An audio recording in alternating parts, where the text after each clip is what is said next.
वालेकुम रहमतुल्लाहि व बरकातुहू। मेरा नाम अबिया है। मैं पंचम क्लास की तालिबे इल्म हूँ।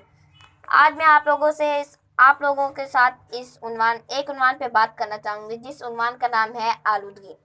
आलूदगी की 4 इकसाम होती हैं। नंबर 1 फ़िज़ाई आलूदगी, नंबर 2 ज़मीनी आलूदगी, नंबर 3 शोर की आलूदगी, नंबर 4 आबी आलूदगी। तो आज आपको मैं कुछ दिखाना चाहती हूँ। आलूदगी के नुकसानात और आलूदगी के फ़वाइद मैं आपको आज बताऊँगी। इन तस्वीर को आप देखते हुए उनके जुमले भी मैं आपको बताऊँगी। इस तस्वीर को गौर से देखें। यहाँ पे डस्टबिन पड़ी हुई है, लेकिन फिर भी कचरा नीचे गिरा हुआ है।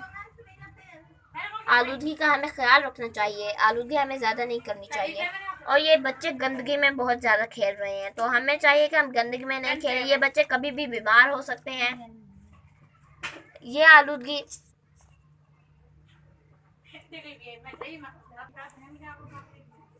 इस आलूदगी का नाम है ज़मीनी आलूदगी। ये ज़मीनी आलूदगी, ये ज़मीन पर बहुत ज़्यादा कचरा हुआ है। अब देखें, ये बच्चे खेल रहे हैं, ये बहुत कभी भी बीमार हो सकते हैं, इन्हें नुकसान हो सकता है। तो इन्हें चाहिए कि ये गंदगी में नहीं खेलें।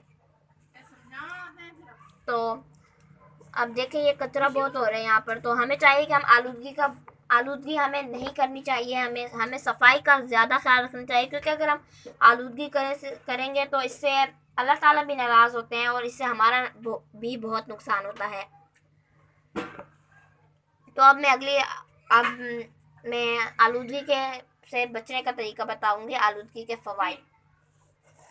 अब ये आलूदगी से बचाव का तरीका। अब देखें, हमें आलूदगी से बचने के लिए ज़्यादा से ज़्यादा दरख्त लगाने चाहिए, क्योंकि दरख्त हमें फल भी देते हैं। ये देखें, ये सेब का फल है, आम का फल हमें बहुत फ़ायदे देते हैं। तो आलूदगी भी कम करते हैं इससे। दरख्त हमारी खूबसूरती भी करते हैं और हमें ऑक्सीजन भी देते हैं। दरख्त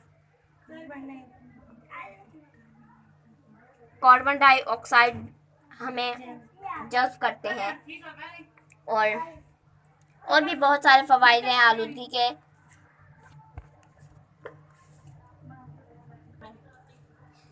यह आलूदगी के इक़दामात हैं। हमें ज़्यादा से ज़्यादा दरख्त लगाने चाहिए। अगर दरख्त से एक तो खूबसूरती भी होती है और दूसरा फिर सफाई भी होती है, और सफाई तो निस्फ़ ईमान है। और बस मेरा आज का टॉपिक बस ये तक था। तो मुझे उम्मीद है कि ये टॉपिक आप लोगों को बहुत अच्छा लगा होगा।